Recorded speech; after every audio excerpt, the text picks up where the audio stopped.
El verdadero origen del Islam. ¿Cómo nació el Islam? La vida del profeta Mahoma, el primer musulmán. En la historia islámica, Mahoma es una figura de suma importancia por ser el último profeta enviado por Alá al mundo. Mahoma es el primer musulmán y fundador del Islam, religión que en el siglo VII representó una ruptura de los códigos morales y sociales que predominaban en la Arabia de ese entonces. Cada persona que se decidiera a aceptar y practicar las nuevas enseñanzas debía renunciar a prácticas como el politeísmo, la poligamia y en general cualquier acercamiento al paganismo. Pero, ¿cómo nació el Islam? ¿Cómo fue la vida de Mahoma? ¿Y qué hizo para que el Islam lograra imponerse en la Meca, de donde había tenido que huir por predicar el mensaje de Alá? En este video veremos estos y otros detalles interesantes sobre el Islam y la vida de Mahoma.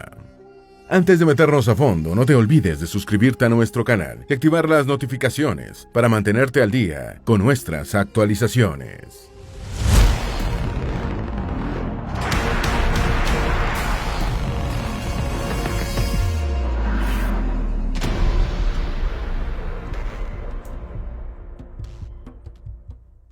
El Islam es una religión de carácter monoteísta y con fundamentación abrahámica, puesto que en conjunto con el judaísmo y el cristianismo conforman la continuación de las enseñanzas de Abraham. Alrededor de 1.800 millones de musulmanes la conforman, por lo que es la segunda religión con más seguidores después del cristianismo. Alá es el nombre árabe de Dios y el libro sagrado es el Corán, del cual siguen sus enseñanzas. Según el Islam, Mahoma fue el último profeta a quien Alá, por medio del arcángel Gabriel, le dictó el Corán. ¿Cuándo se fundó el Islam? La predicación de Mahoma fue lo que dio origen a la creación del Islam, religión que se fundó en la Meca, en el territorio que hoy es Arabia Saudita. A pesar de que sus raíces se remontan a tiempos anteriores, los eruditos plantean que surgió en el siglo VII, en el año 610 después de Cristo, por lo que es la principal religión más joven en el mundo. Sobre la base de la fe en un solo Dios, el Islam vino a cohesionar la sociedad árabe de aquel entonces, cuyos miembros solo se reconocían si eran parte de un mismo clan o de una misma tribu. Así, Mahoma con su prédica pudo hacer que la gente estuviera unida por el lazo de la creencia en Alá, el único Dios digno de adoración. El significado del vocablo Islam es sumisión a la voluntad de Dios. Los primeros años en la vida de Mahoma. Muchas leyendas e imprecisiones rodean aspectos de la vida de Mahoma. En el Corán existe sobre él muy poca información. Parte de los datos sobre su vida se hallan en el Sira, cuya traducción es biografía profética, donde además hay información acerca del primer periodo o etapa inicial del Islam. Los eruditos plantean que nació aproximadamente en la Meca en el año 570 después de Cristo, a finales del siglo VI. Mahoma es la castellanización del término árabe Muhammad. De hecho, el nombre completo del profeta del Islam es Abu al-Qasim Muhammad ibn Abd al-Bin Abd Multabali ibn Hashim.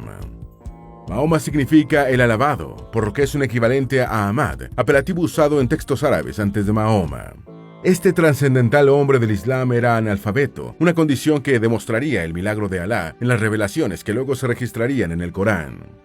De acuerdo con la tradición islámica, con su prédica, se completaría el mensaje de Moisés y Jesús para el bienestar de la humanidad. A pesar de que para ese momento estaba empobrecida y de que era parte del clan Hashim, su familia formaba parte de la tribu árabe Quraysh, la de mayor importancia de la Meca, y que se asentó en la región de Hijaz, al extremo oeste de lo que hoy es Arabia Saudita. La tribu Quraysh estaba conformada por clanes que eran desiguales en fortuna, y la familia de Mahoma ya pertenecía a uno que estaba entre los menos fuertes para el momento en el que él nació. Su padre murió antes de que él naciera, mientras que su madre falleció poco antes de que el pequeño cumpliera los 6 años de edad. Ante la situación de orfandad, pasó a ser adoptado por su abuelo Abd al-Muttalib, y cuando este muere 2 años después, es adoptado por Abu Talib, su tío, quien era el nuevo jefe del clan de Hashim. Abu Talib amó profundamente a Mahoma, y de acuerdo con lo que históricamente se sabe, se afirma que lo amó más que a sus propios hijos. Un monje cristiano reconoce en Mahoma el profeta que esperaban. El sirio Bahira, un monje cristiano nestoriano, reconoce a Mahoma como el futuro profeta durante un viaje comercial en el que este último acompañó a Abu Talib a Siria. El monje llegó a esa conclusión luego de interrogar e inspeccionar detenidamente al joven, y de acuerdo con las reseñas históricas, le recomendó al tío de Mahoma que regresara con su sobrino a la Meca y que lo cuidara hasta que llegara el momento en el que comenzara su predicación. Según los eruditos y biógrafos árabes Ibn Sa'd y Al-Tabari, Bahira había hallado en evangelios primitivos el anuncio de la venida de un nuevo profeta. En el Corán, asimismo, se manifiesta que en la Torá y en el Evangelio se anunciaba la llegada de Mahoma como profeta del Islam para la humanidad entera. Escuchemos el siguiente fragmento del Corán. Y recordad cuando Jesús, hijo de María, dijo: «Oh, hijos de Israel, soy verdaderamente el mensajero de Alá para ustedes, que confirma la Torá que vino antes que yo, y les doy buenas noticias de un mensajero después de mí, cuyo nombre será Ahmad». Algunos expertos señalan sobre este particular que lo que la tradición islámica interpreta como la venida de un nuevo profeta, la tradición cristiana lo concibe como el anuncio de Jesús sobre la venida del Espíritu Santo. Mahoma, un destacado comerciante antes de ser profeta. Cuando era un adolescente, Mahoma cuidaba el rebaño de su tío. En esos primeros años de vida, también fue caravanero y comerciante. Sabía desenvolverse muy bien como gestor y hombre de confianza de los grandes caravaneros de la Meca. Además, ya había visto cómo su tío realizaba ciertos tratados comerciales. Alrededor de los 25 años comenzó a laborar como comerciante o mercader cuando una mujer rica y viuda lo contrató para que supervisara el transporte de su mercancía a Siria. La mujer llevaba por nombre Jadilla y ya había escuchado de la honestidad de Mahoma. Matrimonio de Mahoma con Jadilla. Las destrezas y la honestidad del futuro profeta en el comercio sorprendieron de tal manera a Jadilla que ella le ofreció matrimonio. Mahoma, con 25 años, y Jadilla, con 40, se casaron en el año 595. El matrimonio elevó el estatus social de Mahoma porque ya era poderosa y respetada, una mujer que, pese a haber sido rica desde niña, supo forjar su propia fortuna. Aún con la edad de Jadilla, le dio 6 hijos a su esposo, 2 hombres y 4 mujeres. Los 2 varones fallecieron en la infancia temprana y una de sus hijas, Fátima, con los años se convertirá en la esposa del califa musulmán, Alí, primo de Mahoma. ¿Cómo y cuándo se le reveló Alá a Mahoma? La mayoría de las fuentes señala que Mahoma tenía 40 años de edad cuando comenzó a escuchar voces extrañas y a tener visiones. No obstante, algunas reseñan que cuando alcanzó la segunda mitad de sus 30, ya había comenzado a orar en la cueva Hira, ubicada en las afueras de la Meca. De acuerdo con los registros, en el año 610, mientras estaba en un tradicional retiro espiritual conocido como el Ramadán, a Mahoma se le apareció una noche el arcángel Gabriel cuando meditaba en la cueva Hira y le dijo lo siguiente: «Recita en el nombre de tu Señor que crea el nombre de un coágulo, recita porque tu Señor es muy generoso». Esta era la primera revelación del Corán y dejó perturbado y desconcertado a Mahoma, quien se fue rápidamente a su hogar. Allí le comunicó a su esposa lo que le ocurría y ella lo calmó haciéndole ver que tenía de qué temer. Incluso fue Jadilla quien le hizo ver a Mahoma su condición de profeta, esto de acuerdo con lo expuesto por Leila Ahmed, profesora de la Universidad de Harvard y estudiosa del Islam. Pero el arcángel Gabriel se identificó ante Mahoma y le hizo saber que él había sido escogido para ser el mensajero de Dios, algo que eventualmente el profeta comenzaría a hacer. Así iniciaría su progresiva transformación espiritual. Después, Mahoma tendría que predicar que solo había un Dios, Alá, y que era una blasfemia adorar a otros dioses. Primero lo hizo a sus familiares y amigos más cercanos, luego ante las masas. La mayoría de sus seguidores estaba integrada por jóvenes de modesta posición, todo esto en una sociedad politeísta, idólatra y polígama. Jadilla lo animaba y por eso es considerada la primera mujer musulmana, porque además de calmar e incentivar a Mahoma a hacer lo que le pedían en las revelaciones, también usó su dinero y sus influencias para apoyar la fe naciente. Varias personas de las clases más populares se iban haciendo seguidores del mensaje de Mahoma. En tanto, familiares y amigos que practicaban el paganismo se alejaban de él, aunque algunos, aún sin creer en lo que Mahoma predicaba, lo apoyaron por lealtad. Esa era la primera vez que en Arabia la gente comenzaba a unirse, no por lazos tradicionales de clan o tribus, sino por el hecho de que adoraban a un solo creador, Alá. La prédica de Mahoma generaba incomodidad. Los conflictos no se hicieron esperar ante la prédica de Mahoma, la cual contradecía el politeísmo mayoritariamente aceptado. La élite gobernante y comerciantes vieron en la figura del profeta una amenaza de liderazgo que iría en contra de sus intereses, puesto que el politeísmo sustentaba la economía gracias al comercio de figuras, estatuillas y amuletos de diferentes dioses paganos. Además, la prédica afectaba la estratificación social en la que la mercadería se basaba. La persecución en la Meca. La misión de Mahoma propició que los poderosos tomaran acciones para detener la propagación de la nueva fe. Aún así, Mahoma insistía. Sin embargo, en el año 619, fallecen su tío Abu Talib y Jadilla. Esas pérdidas no solo lo dejaron devastado, sino que también empeoró la situación al dejarlo a merced de quienes lo veían como una amenaza. Desde ese momento, la expansión del Islam implicaría una larga batalla. La Égira, huida de Mahoma a Yathrib. Para el año 621, muchos de los habitantes de la ciudad de Yatrib, más tarde denominada Medina, habían aceptado la prédica de Mahoma. En el 622, esos habitantes lo acogieron luego en Yatrib, cuando la persecución se intensificó, y Mahoma tuvo que huir de la Meca para salvar su vida. Esta huida a Yatrib es conocida como Égira y marca el inicio del calendario islámico. Esta registra las festividades y celebraciones del Islam, por ejemplo, el Ramadán. La prédica de Mahoma ganaba seguidores. Muchos seguidores de Mahoma en la Meca lo alcanzaron en Yatrib, ciudad donde aceptaban con beneplácito el mensaje del profeta. Los seguidores del islamismo incrementaban su fuerza a medida que aumentaban en número. De hecho, llegaron a realizar una serie de ataques a las caravanas de la Meca. Ya para el año 628, los habitantes de la Meca permitieron que los seguidores de Mahoma peregrinaran hacia un santuario sagrado, la Kaaba, sitio en el que Abraham iba a sacrificar a su hijo por orden de Alá y que había sido tomado para prácticas idólatras, hasta que Mahoma y sus seguidores lo recuperaron. Esta peregrinación todavía se hace y para el Islam, la Kaaba es la casa de Dios, el lugar más importante para los musulmanes. Para el año 630, el profeta árabe y sus seguidores, que aproximadamente conformaban un ejército de unos 10.000 hombres, consiguieron una victoria cruenta que les permitió apoderarse de la Meca una vez que accedieron a la ciudad. Volvió a casarse Mahoma después de la muerte de Jadilla.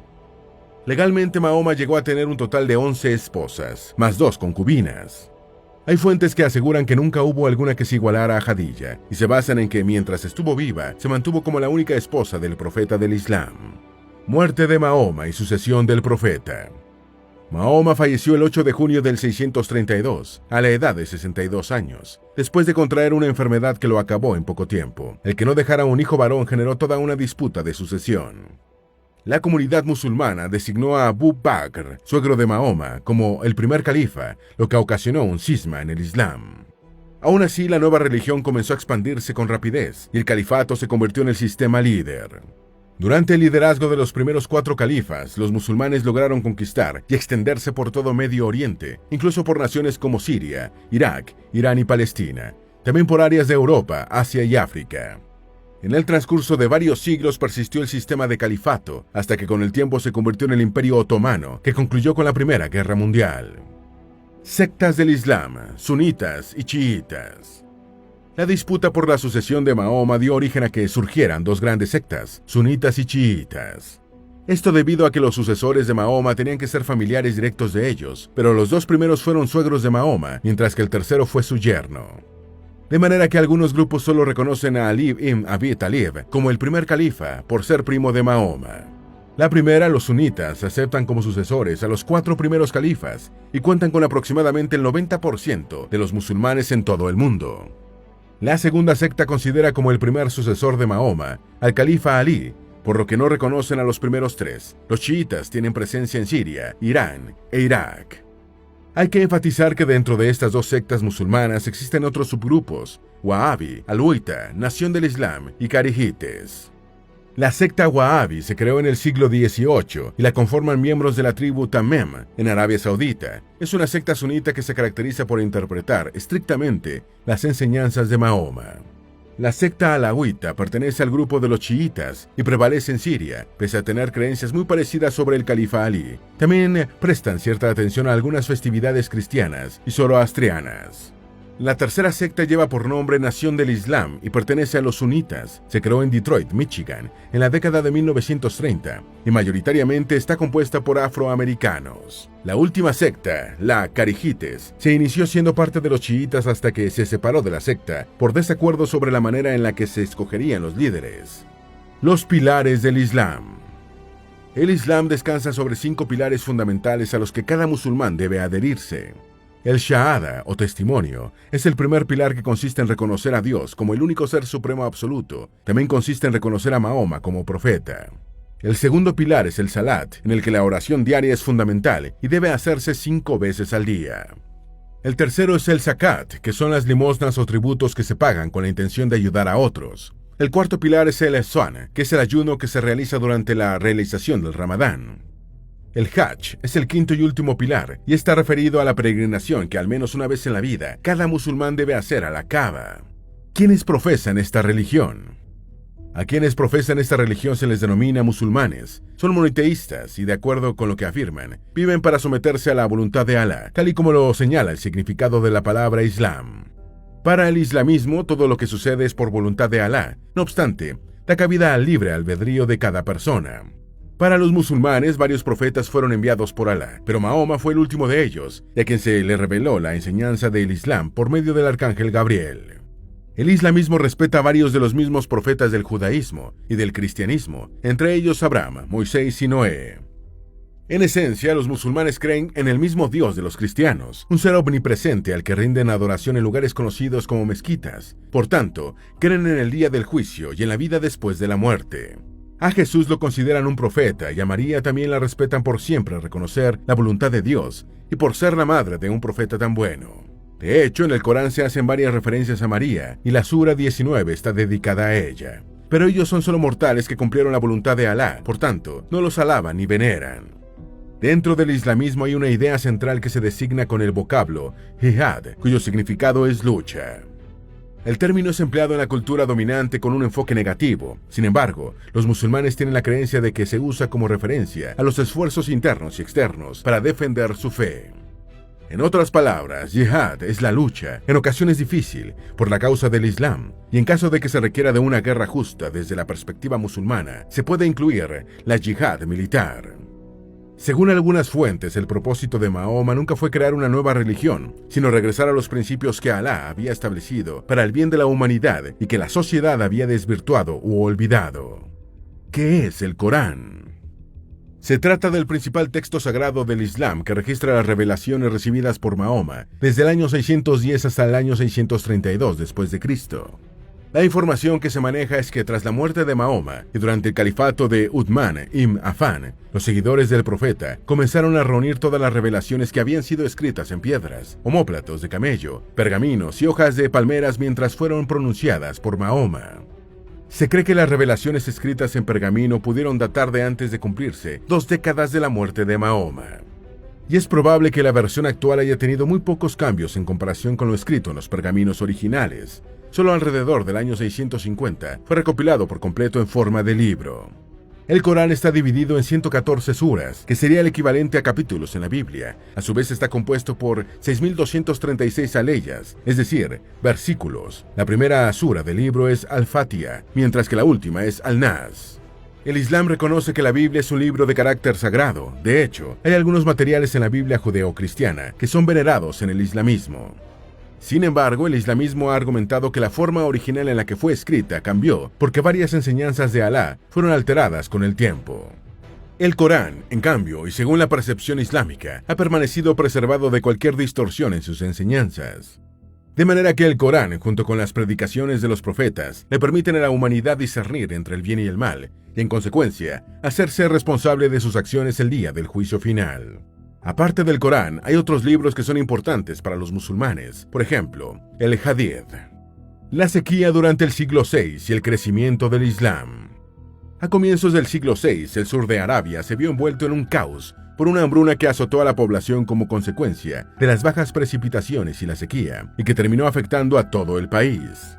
En el territorio que hoy se conoce como Yemen, existía el reino de Himyar, un estado de grandes riquezas que tenía el control de importantes rutas comerciales, que se convertían en el vínculo entre el Océano Índico y el Mar Rojo.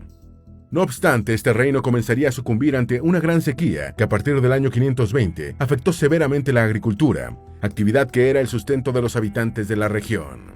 La población de Himyar se vio perjudicada por la hambruna, que generó la falta de lluvia, y el poderío del reino se veía debilitado.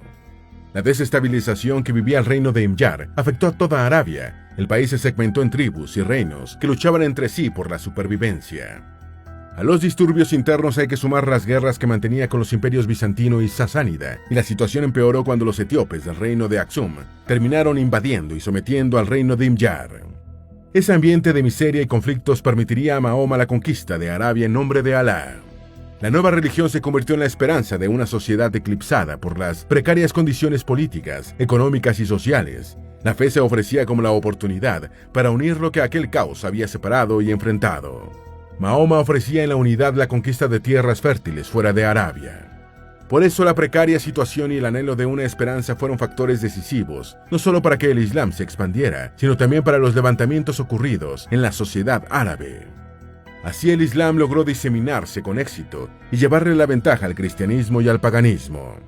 Esa sequía ha sido objeto de interés para curiosos investigadores, quienes en aras de constatar si realmente tuvo lugar tal sequía, decidieron estudiar las capas de una estalagmita de la cueva Al-Huta, en lo que hoy es Omán. Los científicos comprobaron que la sequía sí ocurrió y detalles han sido publicados en la revista Science. ¿Dónde se concentra la mayor parte de los musulmanes? Las naciones en las que se concentra la mayoría de los musulmanes se hallan en el Medio Oriente, Oriente Próximo, Norte y área central de África, y en los extremos sur y sureste de Asia. Pese a todo el reconocimiento que logró, el último profeta reconocido por los musulmanes vivió sus últimos años sin perder sus cualidades de humilde y piadoso. El Islam hoy por hoy sigue teniendo una gran expansión, por lo que es una de las religiones más influyentes en todo el planeta.